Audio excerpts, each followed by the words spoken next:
सो hey guys what's up. तो आज हम लोग बात करेंगे इन्ग्वाइनल हर्निया के बारे में, राइट। तो इन्ग्वाइनल हर्निया अपने आप में सर्जरी का बहुत ही बड़ा टॉपिक है और बहुत ही लेंदी टॉपिक है, राइट। बिकॉज इसमें बहुत सारे कॉन्सेप्ट्स हैं और बहुत सारे चीज़ें इन्वॉल्व हैं जो कि टर्म्स हो सकता है जो स्टूडेंट्स हैं उनके लिए नए हों। ठीक है, सर्जरी के जो मतलब जितने भी कॉन्सेप्ट्स हैं मोस्टली वो नए ही लगते हैं, जैसे जीमेन टेस्ट, ठीक है, रिंग ऑक्लूजन टेस्ट अलग से लगते हैं, ठीक है ना। कोई मतलब पहले से अपन ऐसा टर्म्स नहीं सुने होंगे जैसे बेसनी रिपेयर, शोल्डर्स रिपेयर। तो ये मेमोराइजेशन स्टफ इसमें थोड़ा ज़्यादा है, ठीक है ना, rather than concept inguinal hernia. I believe मेरे हिसाब से तो अब मेमोराइजेशन स्टफ ज़्यादा है, ठीक है ना। तो मेमोराइजेशन स्टफ को भी थोड़ा सा हमने कॉन्सेप्चुअल तरीके से कर लेंगे तो हो सकता है याद हो जाए, ठीक है। तो इसी तरह ये मैंने बहुत सारी किताबों से या नोट्स से कंबाइन किए हैं जो भी है ये नोट्स। तो आई गेस आपको इससे बहुत फ़ायदा मिलेगा, जो भी अगर आने वाले अपकमिंग जो भी आप स्टूडेंट्स हैं, ठीक है ना, इसको देखेंगे तो बहुत फ़ायदा मिलने वाला है, ठीक है। मेरे को ऑब्वियसली बहुत टाइम लगा इस चीज़ को बनाने में, लेकिन आपको नहीं लगना चाहिए इस चीज़ को करने में, क्योंकि आप सीधा आप उतार लो इसको कॉपी में अपने, राइट। तो हम लोग स्टार्ट करेंगे इन्ग्वाइनल हर्निया से। पहली बात तो इन्ग्वाइनल, ठीक है ना, इन्ग्वाइनल एरिया का हर्निया है ये, ठीक है ना। कहीं ये मुंह से या पेट से या एब्डोमेन से या चेस्ट से नहीं निकलता, ये इन्ग्वाइनल रीजन का हर्निया। तो इन्ग्वाइनल रीजन का हर्निया कहाँ समझते हैं हम लोग, जो पेल्विस के आसपास के, पेल्विस के जस्ट नीचे का हर्निया है, मतलब डीप रिंग, सुपरफिशियल रिंग, ठीक है ना, जो हमने पढ़ा है अपने एनाटमी में पढ़ा है, ठीक है, वो उतना तो आता है, उतना बेसिक कॉन्सेप्ट है कि डीप रिंग क्या है, इन्ग्वाइनल कैनाल क्या है, या सुपरफिशियल रिंग क्या है, ट्रायंगल ऑफ हेसेलबैक, ये सब पढ़ा है हमने, ठीक है। उसके बारे में आगे बात करेंगे, लेकिन वो इन्ग्वाइनल रीजन का हर्निया है, राइट। तो सबसे पहली बात हम लोग पहला लाइन हम लोग देखते हैं कि हर्निया आखिर होता क्या है। प्रोट्रूजन ऑफ विस्कस, विस्कस का प्रोट्रूजन और अ पार्ट ऑफ विस्कस या उसका पार्ट, विस्कस का प्रोट्रूजन या उसका पार्ट का protrusion through the wall of its containing cavity. अब देखो कोई भी वॉल है, मान ले ये वॉल है, मेरी हाथ जो है वॉल है, अब यहाँ पे एक विस्कस का प्रोट्रूजन हो गया तो ये हर्निया हो गया, ये हर्निया है। अब यही पूरा प्रोट्रूजन है, पूरी उंगली दिख रही है, अब यही ऐसे हो जाए, ये पार्ट ऑफ विस्कस है, तो क्या हो गया, प्रोट्रूजन ऑफ विस्कस और part of viscous through the wall containing through the wall of its containing cavity, ठीक है ना, through the wall of its containing cavity, ठीक। तो इन्ग्वाइनल हर्निया की एक बार अनाटमी हम लोग देख लेते हैं, ठीक है। सुपर लिखना नहीं है, समझना है। देखो ये रेक्टस एब्डोमिनिस है, बीच में कौन सी होती है मसल, रेक्टस एब्डोमिनिस होती है। नीचे हमने बना दिया इन्ग्वाइनल मतलब कि इन्ग्वाइनल कैनाल, ठीक। इन्ग्वाइनल कैनाल कहाँ से कहाँ तक ट्रेवर्स करती है, deep ring to superficial ring. बहुत बार बच्चे क्या करते हैं, सुपरफिशियल समझते हैं ऊपर होगा तो पहले सुपरफिशियल बनाते हैं फिर डीप रिंग बनाते हैं, लेकिन ऐसा नहीं है, उल्टा है, deep ring to superficial ring, right. तो इसी में क्या आएगा, ये तुम्हारा हो गया इन्ग्वाइनल कैनाल, ठीक। अब इन्ग्वाइनल कैनाल को एक आर्टरी इधर से आती है रेक्टस एब्डोमिनिस के पीछे से, और ये डिवाइड करती है ये इन्ग्वाइनल कैनाल को, ऐसे जाती है, इन्ग्वाइनल कैनाल को क्रॉस करते हुए जाती है। इसको कहते हैं कि इंफीरियर एपिगैस्ट्रिक आर्टरी।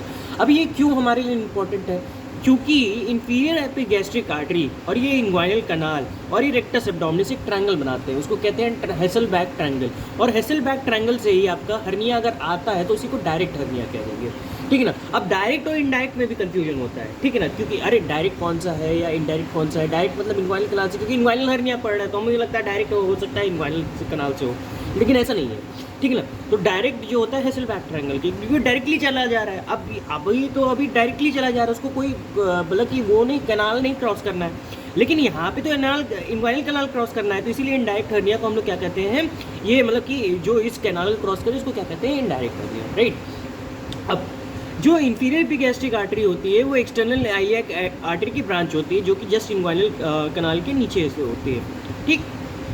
और एक एक्सटर्नल आइलियाक वेन होती है, external iliac artery, external iliac vein, right. अब जो तुम्हारा जो इन्ग्वाइनल कैनाल है वो कहाँ से कहाँ तक एक्सटेंड करता है, वो ASI टू प्यूबिक ट्यूबरकल का मैंने ये ओरिएंटेशन दे दिया आपको, राइट। अब टाइप्स ऑफ हर्निया के बारे में बात करेंगे, क्या होते हैं types of hernia. Types of hernia, most common type in both and male and female में इनडायरेक्ट इन्ग्वाइनल हर्निया, ठीक है ना। फीमेल में फीमोरल हर्निया बहुत कॉमन होता है, राइट। लेकिन जो मोस्ट कॉमन टाइप है दोनों का मिला के, ठीक है ना, वो मेल हो या फीमेल हो पूरे वर्ल्ड में, वो इनडायरेक्ट इन्ग्वाइनल हर्निया है, ठीक है, डायरेक्ट नहीं है। तो इनडायरेक्ट हर्निया के बारे में हम लोग देखेंगे कि ये मोस्टली यंग एज में हो जाता है, ठीक है ना, यंग एज में कंजेनाइटल या एक्वायर्ड हो सकता है due to preform sac, pyriform shaped होता है, ठीक है ना। ये कैसा होता है, ये पायरीफॉर्म शेप हो सकता है, ठीक है। पायरीफॉर्म शेप समझते ही हो, मछली वाला पायरीफॉर्म ऐसे करके घुमा दो, ठीक है ना। कॉमन इन मेल्स, मेल्स पे थोड़ा कॉमन होता है, ठीक है ना। कॉमन इन मेल्स होता है, जैसे इनडायरेक्ट, देखो मोस्ट कॉमन टाइप तो यही है इंडायरेक्ट इंग्वाइनल हर्निया, लेकिन अगर उसमें भी तुम पूछोगे कि हाँ किस में तुमको ज़्यादा मिलेगा, तो वो मेल में इंडायरेक्ट इंग्वाइनल हर्निया, राइट। तो सैक कहाँ से इंटर करता है, sac enters via deep ring traverse inguinal canal, सही बात है। सैक कहाँ से इंटर किया, सैक कैसे इंटर किया, डीप रिंग से इंटर किया, ट्रैवर्स किया इंग्वाइनल कनाल, सुपरफिशियल रिंग से बाहर निकल गया, goes out via superficial ring, right, यही चीज़ है, ठीक है ना। अब यहाँ पे क्या होता है कि जो डीप सैक जो होता है इंटर करता है, वो एंटेरोलेटरल टू कॉर्ड होता है, ठीक है ना। ये क्या होता है, एंटेरोलेटरल टू कॉर्ड होता है।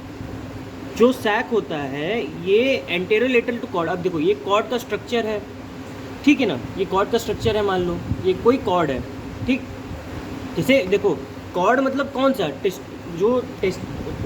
देखो यहाँ से क्या आता है, जितनी भी टेस्टिकुलर कॉर्ड ही तो आती है इसी कैनाल के थ्रू, कॉर्ड आएगी ना टेस्टिकुलर, टेस्टिस में जाने के लिए कॉर्ड आती है, उसको टेस्टिकुलर कॉर्ड कहते हैं, राइट। अब उसके सैक जो होता है उसके एंटेरोलेटरल, उसके आगे और साइड में होता है, ठीक है ना, ऐसे एंटेरोलेटरल होता है, ये समझ रहे हो, कॉर्ड स्ट्रक्चर हो गया, एंटेरोलेटरल होता है ये सैक जो होता है। और फिर क्या करता है, ये जो ट्रैवर्स करेगा इंग्वाइनल कनाल को lateral to inferior epigastric artery, ठीक। और ठीक है ना, इतना समझ में आती है। अब डायरेक्ट जो इंग्वाइनल हर्निया होता है वो ट्रायंगल ऑफ हेसलबैक के थ्रू जाता है। ट्रायंगल ऑफ हेसलबैक की बाउंड्री जान लो कि मीडियली क्या होगा, मीडियली होगा रेक्टस एब्डोमिनिस, लैटरली क्या होगा इंफीरियर एपिगैस्ट्रिक आर्टरी, इंफीरियरली क्या होगा इंग्वाइनल लिगामेंट। वो डायग्राम से हमें क्लियरली समझ में आ रहा था। Here sac is posterior to the cord, ठीक है ना। यहाँ पे जो होता है सैक जो होता है पोस्टीरियर टू द कॉर्ड होता है, ठीक, यहाँ पे, क्योंकि देखो ना यार, अब यहाँ पे अब जैसे डायरेक्ट इंग्वाइनल हर्निया, ये कॉर्ड जा रहा है आगे से, यहाँ से कॉर्ड जा रहा है, यहाँ से तुम्हारा डायरेक्ट हर्निया जाएगा, डायरेक्ट हर्निया कॉर्ड के जस्ट पीछे ही तो जाएगा ऐसे, ठीक है। तो कहाँ आया है ये पोस्टीरियर टू द कॉर्ड आ गया, तो ये पोस्टीरियर है, ठीक है। Here sac is posterior to the cord. इसको अगर याद करना हो तो पेन ड्राइव याद कर लो कि डायरेक्ट में क्या होता है, पोस्टीरियर होता है, ठीक है ना, याद रखना। Neck of the sac of inguinal hernia above and medial to pubic tubercle in old age. जो नेक ऑफ द सैक होता है, जैसे ये मान ले कि ये कोई हर्निया है, राइट, तो ये नेक हो गया इस हर्निया का, राइट। तो ये क्या होता है, ये अबव एंड मीडियल होता है। जैसे ये प्यूबिक ट्यूबरकल है मेरा मान लेते हैं, और ये ASIS है, राइट। तो ये अबव है,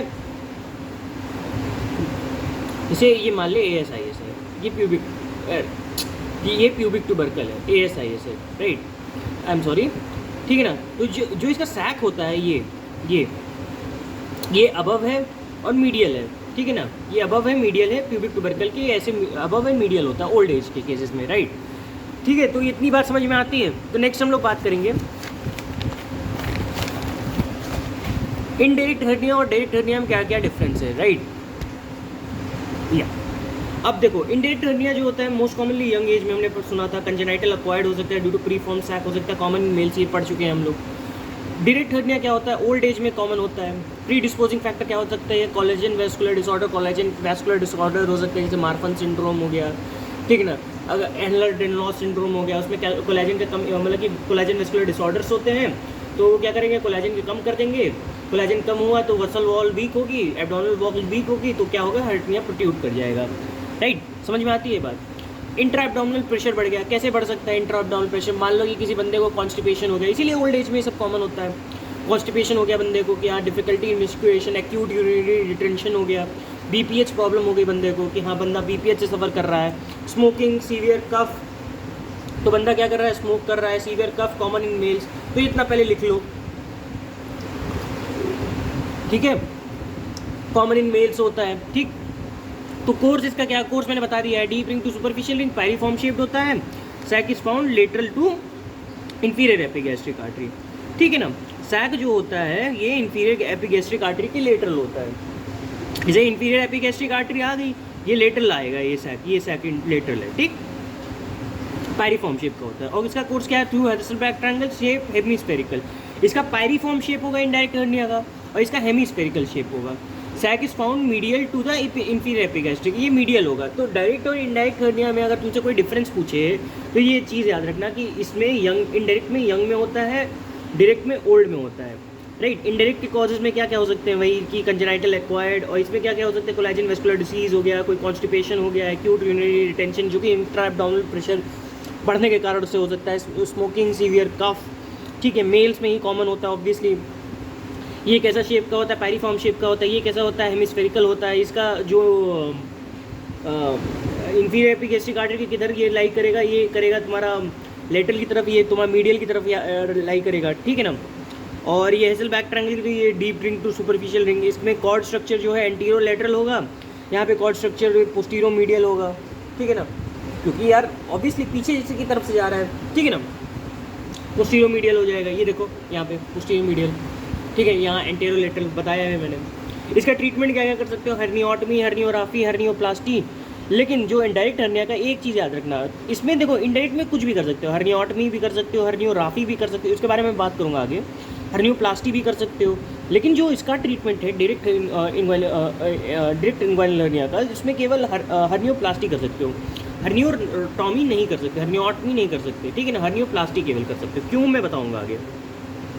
कॉम्प्लिकेशंस क्या क्या होंगे इसके, high chances of obstruction, indirect hernia के जो चांसेस ऑफ ऑब्स्ट्रक्शन है, क्योंकि वो कनाल से ही गुजर रहा है, ठीक है, तो उसके ऑब्स्ट्रक्शन के चांसेस ज़्यादा होंगे। और कॉम्प्लिकेशंस में क्या होगा, low chances of obstruction due to wide neck. यहाँ पे वाइड नेक है तो इसके जो ऑब्स्ट्रक्शन के मतलब कि चांसेस हैं वो कम हो जाएंगे, क्योंकि हेजल बैक ट्रंगल से जा रहा है तो इसका नेक जो है वाइड होगा, ऑब्वियसली बात है ना, समझ में आती है ये चीज़, ठीक है। तो हम लोग आगे बढ़ते हैं, क्लासिफिकेशन ऑफ हर्निया। अब दो तरीके से क्लासिफिकेशन होते हैं, एक NYHS, ठीक है, NYHUS क्लासिफिकेशन पढ़ लेते हैं, ठीक है। दो क्लासिफिकेशन से NYHUS भी इंपॉर्टेंट है ज़्यादा, ठीक है ना। तो टाइप 1 क्या होता है, indirect hernia with normal deep ring. यहाँ पे क्या होता है कि इनडायरेक्ट हर्निया तो है, लेकिन यहाँ का डीप रिंग जो है नॉर्मल है।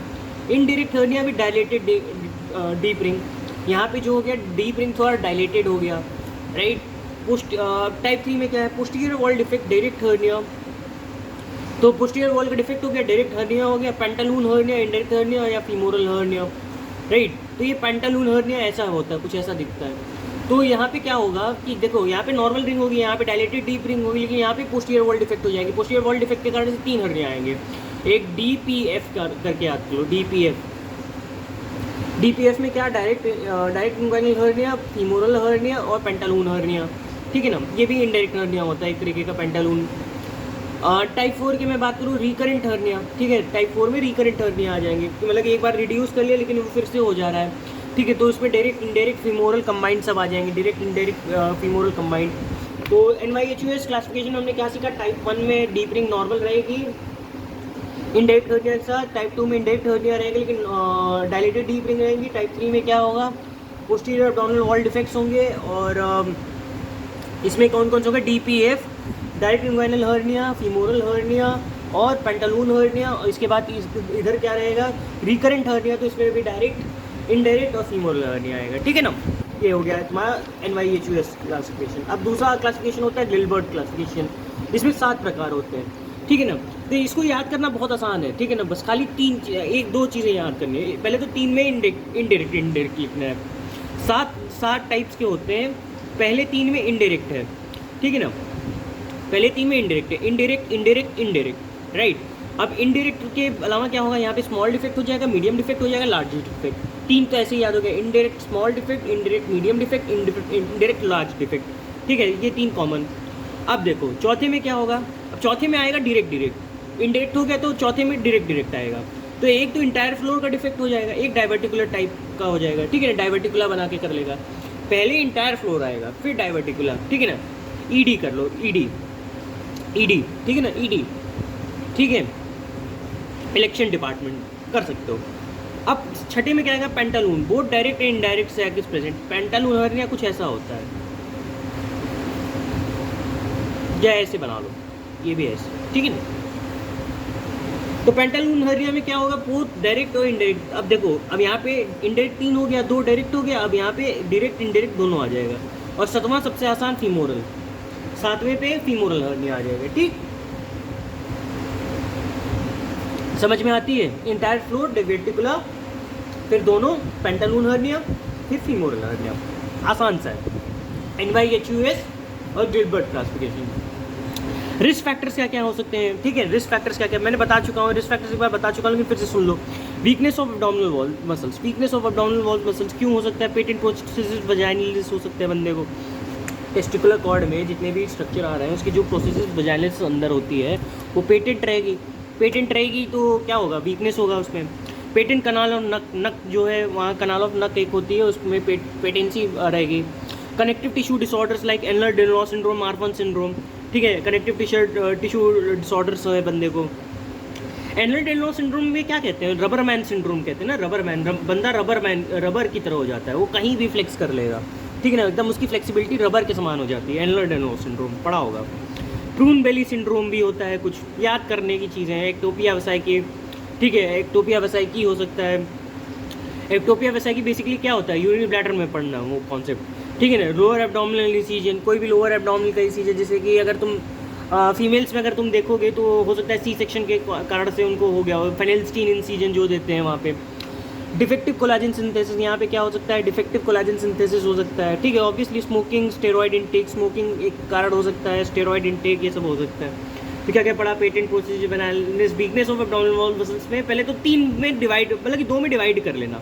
ऐसे नहीं करना कि हाँ भाई मेरे को सीधा सीधा लिखना है, तो ऐसे याद रहेगा। ठीक है ना, अगर तुम टॉपिक वाइज जाओगे तो याद रहेगा कि हाँ पेटेंट कनाल ऑफ नक है, पेटेंट प्रोसेस वजाइनलिस है।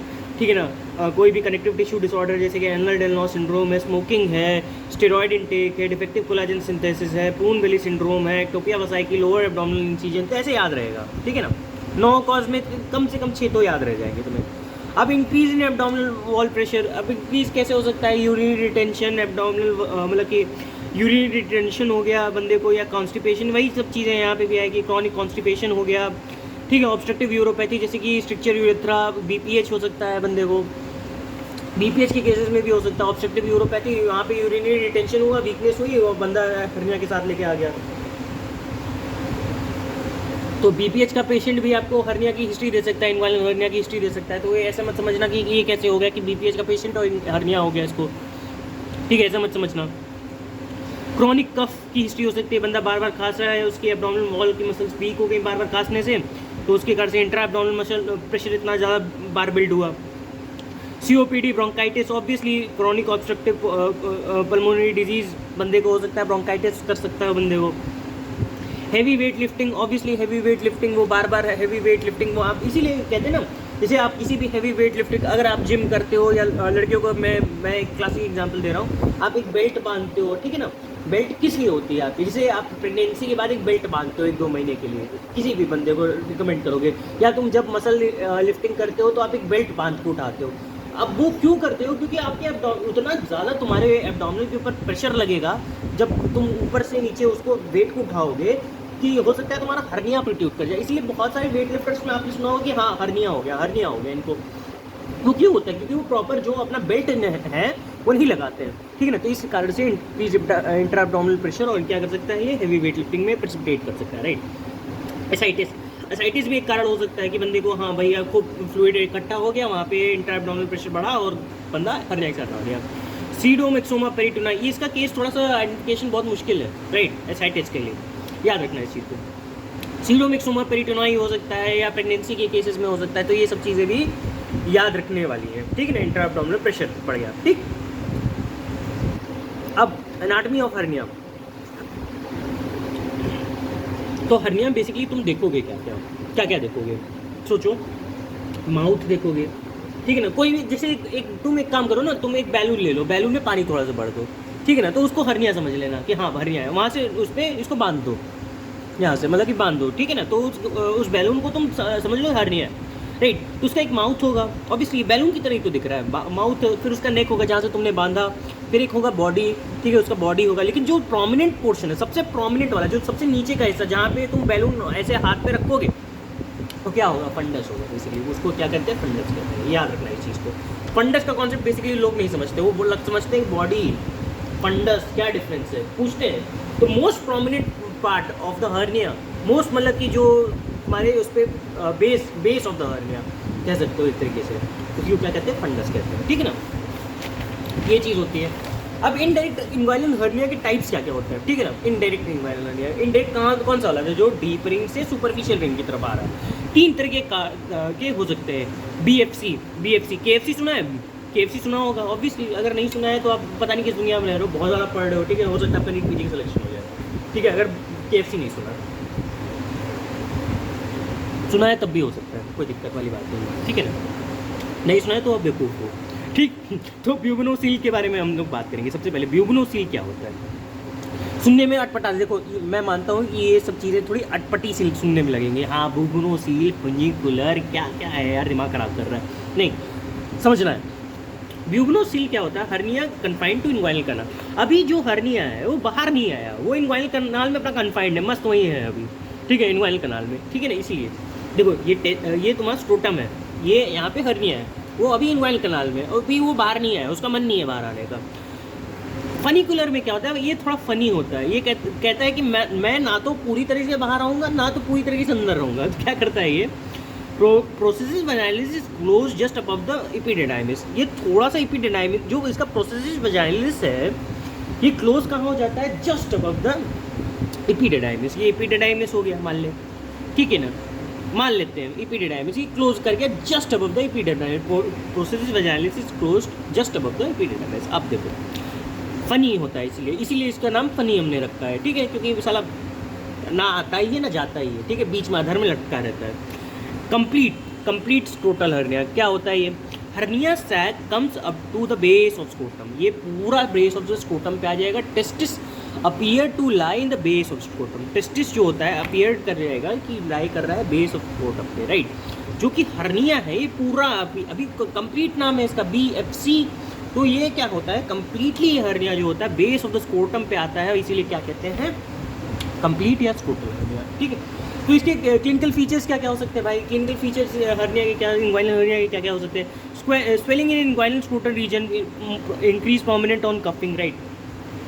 तो हो सकता है कि बंदे को स्वेलिंग हो, बंदा आएगा आपके OPD में, कैसे प्रेजेंट करेगा, ऑब्वियसली कैसे प्रेजेंट करेगा, वो कहेगा डॉक्टर साहब मेरे इस एरिया में जो है इन्वाइनल स्क्रोटल एरिया में, ऐसे तो इन्वाइनल स्क्रोटल बताएगा नहीं कि डॉक्टर साहब मेरे अरे जो मेरा पेरिनियम के आसपास का एरिया है वहाँ पे कुछ दिक्कत है, तो आप पेरिनियम समझोगे, अरे पेरिनियम नहीं, फिर वो कौन सा एरिया होता है, इन्वाइनल स्क्रोटल एरिया होगा, ठीक है ना।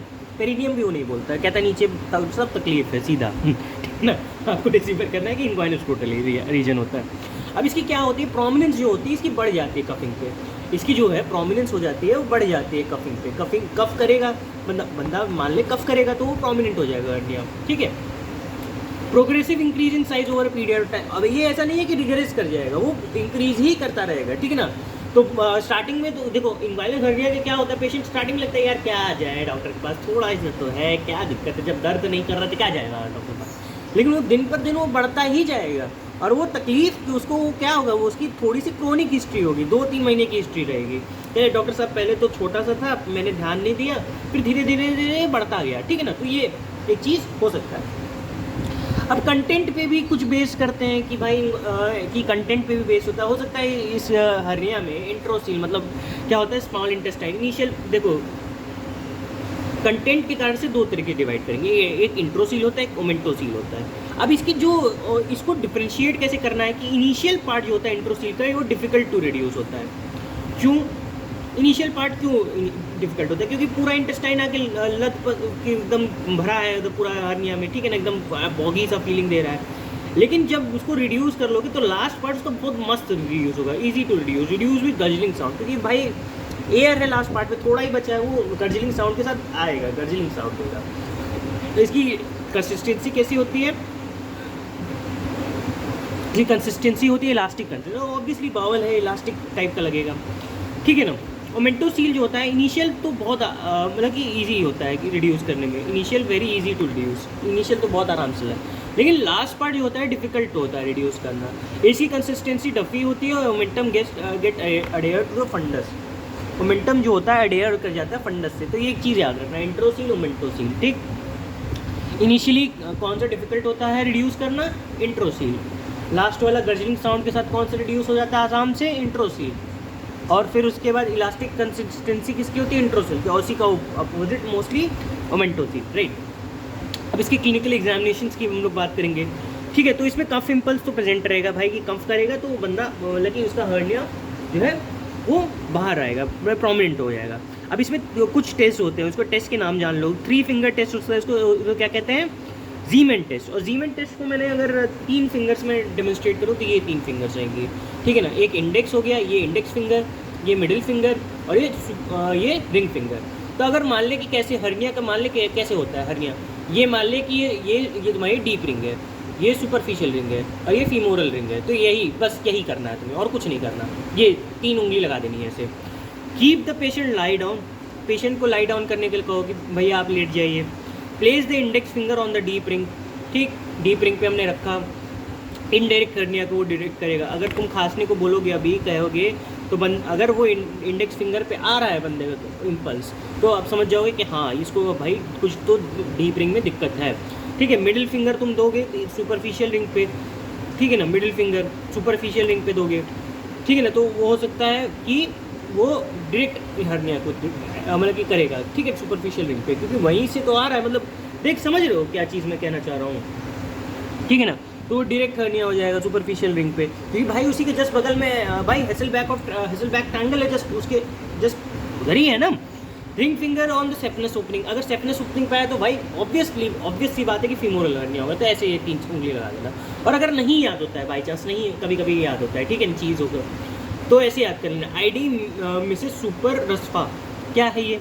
आईडी मतलब इंडेक्स फिंगर और डीप रिंग, एमएस मतलब मिसेस सुपर मतलब कि जो मिडिल फिंगर है वो सुपरफिशियल रिंग पे, और रिंग फिंगर पे क्या, सेफनेस ओपनिंग पे, रस्फा, इसीलिए रिंग फिंगर सेफनेस ओपनिंग, ठीक, याद रखना है इसको। आईडी मिस सुपर रस्फा याद होता नहीं है ऐसे, लेकिन जैसे मैं कॉन्सेप्ट बता दूँ ऐसे याद हो जाएगा, ऐसे नहीं याद होगा।